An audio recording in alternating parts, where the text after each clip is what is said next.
Hey, what's up everyone? This is your girl Felicia Nicole back with another video.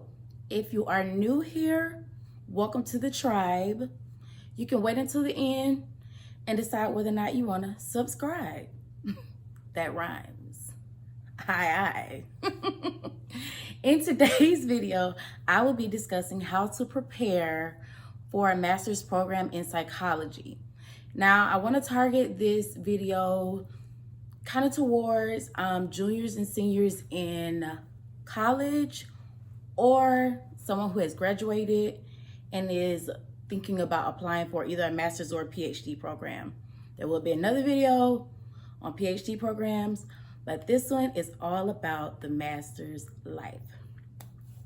Okay, so the first thing that you want to do is to be sure that this is the route that you want to take. Ask yourself, say self, and when yourself say, you're gonna ask, do I really want to get a master's degree? Do I really want to get a master's degree in psychology? What do I want to specialize in? And just go and explore your thoughts, your ambitions, and really make sure that this is what you want to do. Why is that so important, Felicia? Ooh, child, I'm glad you asked. Well, once you graduate at the undergrad level, there's very little funding opportunities outside of loans or like teaching assistantships, lab assistantships, things like that. So majority of people that are going to get a master's degree are taking out more loans at the graduate level. Now there are scholarships, but you know, it's just, I don't know. There are scholarships, but there are not a lot of grants that will just be thrown your way, i.e. the Pell Grant. Zilch, nada, no. So because of that, you really want to make sure that this is for sure something that you are dedicated to.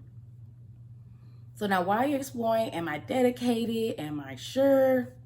Make sure that your GPA is stellar. When I was in undergrad, I literally had an advisor tell me, girl, C's get degrees. And I was like, you right, sis. Now, while I did not strive to just get bare minimum C in any class, some class I was like, girl, look, so either I can go to the club or I can study a couple extra hours for this test tomorrow. Yeah, I'm gonna go to the club. I'm gonna go to the club. So in that case, sometimes you just don't push yourself hard enough, but you really wanna, like now, if you're in undergrad, it's the perfect time to really buckle down, because a lot of graduate programs do require a 3.0 or bare minimum is like 3.0 or maybe like a 2.75. But the higher your GPA is, the more competitive you look. And that is very important, because some schools won't even consider you if you have under a 3.0, or you'll be on like a probationary period, and you just don't want that. Plus, once you hit the graduate level, C's are failing. So get in that mindset of like pushing yourself, striving now to make all A's, and you'll settle for a B. But I want you to make all A's, period. The next thing that you're gonna wanna get in the groove of is studying for the GRE. Yes, the dreaded GRE. Now, while a lot of schools do not have like a minimum requirement that you have to make on the GRE, it is a part of your application that makes you competitive.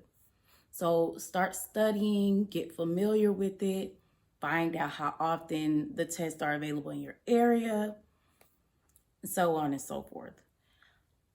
Now, there are some schools that do not require GRE, such as like online schools. Capella University, it's not sponsored. I went there, didn't require a GRE. But why not just take it?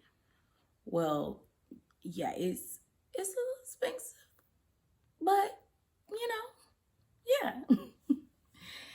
The next thing that you want to think about is gearing towards figuring out your top 5 schools. So, do you want to focus on looking at strictly online schools, or would you like to go to a traditional brick and mortar school?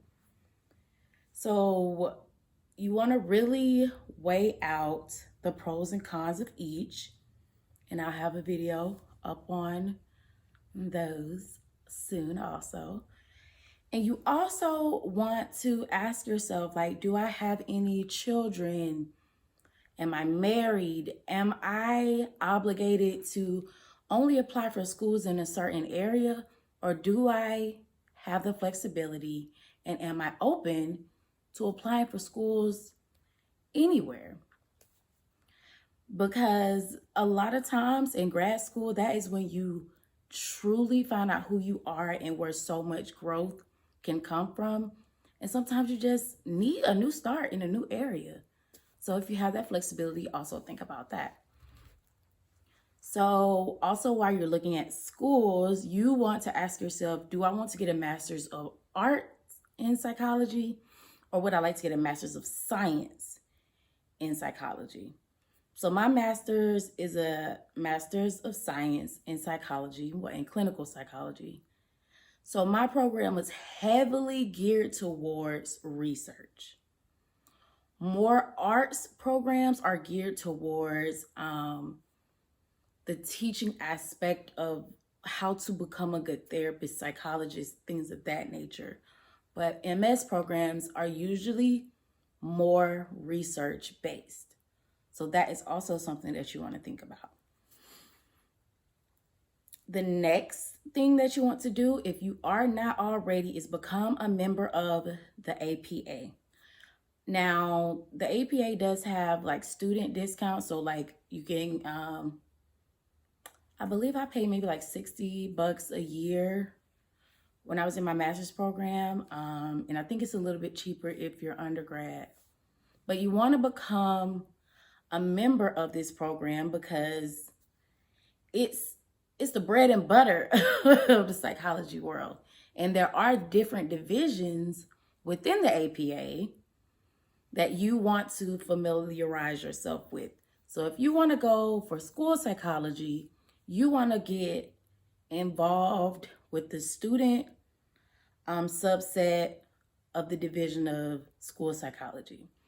If you're interested in IL psychology, you're going to want to get familiar with Division 14 and also any other orgs like the SIOP for IL. So on and so forth for clinical counseling and all of that. Now, while it is good to just be a member, you really want to get involved.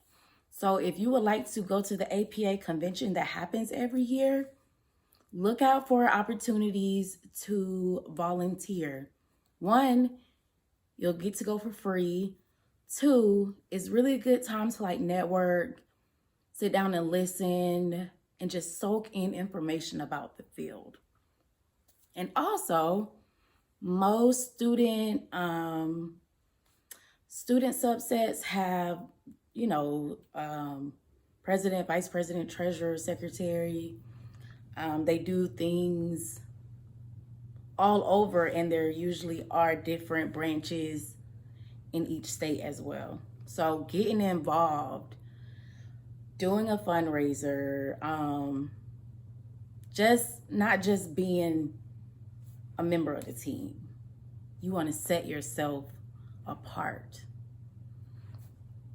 The next thing that you can do to make yourself more competitive is to volunteer as a research or lab assistant while you're still an undergrad. That just means, hey, go to your advisor and see if there are any faculty that's doing research, any grad students that are doing research that you can just volunteer to assist with. Why? Because you can get your name on that publication. And then, when you're applying and they say, have you ever been published? Yes, I have been. And it's also a good way to see, like, is research something that I really want to do? And that's also another form of marketing, because maybe you want to apply for the master's program at the school that you got your bachelor's at. Now, if you're getting your bachelor's online, don't fret. There are other ways, like if you live in a town, city that has a brick and mortar school, get to networking, ask the faculty there, hey, are there any opportunities for any students or individuals that are pursuing a degree to get research experience? I'm happy to volunteer. I have open availability if you do, or I'm available X, Y, and Z. And the last thing is to try to get published if you have a senior capstone or senior project.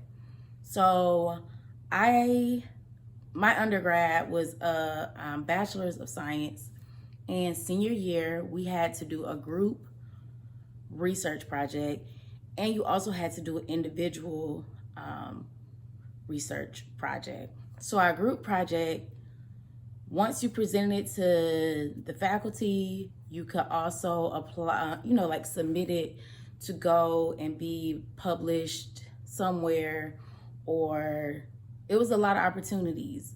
But I didn't know any of that, like that it was super important to set myself apart as I was moving forward in my career. So I didn't. I just was like, all right, we got an A, turn up.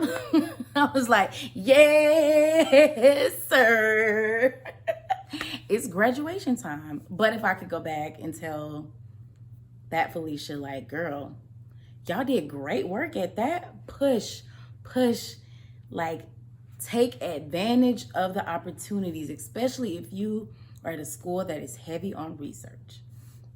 So I hope that these tips will help you. I look forward to hearing from everyone.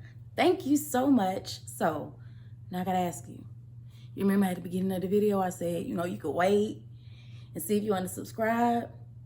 You want to subscribe? Okay, I'm gonna press that button. I'm gonna wait. Thank you. So now, also, if you want to be like, alerted every time I post a video, that bell, click it. Ting! And you'll know whenever I post a video. Once again, thanks for tuning in. Be sure to like this, share this with your friends, share this with anybody that is interested in psychology, and I will see you all in the next video. Peace, love, and blessings.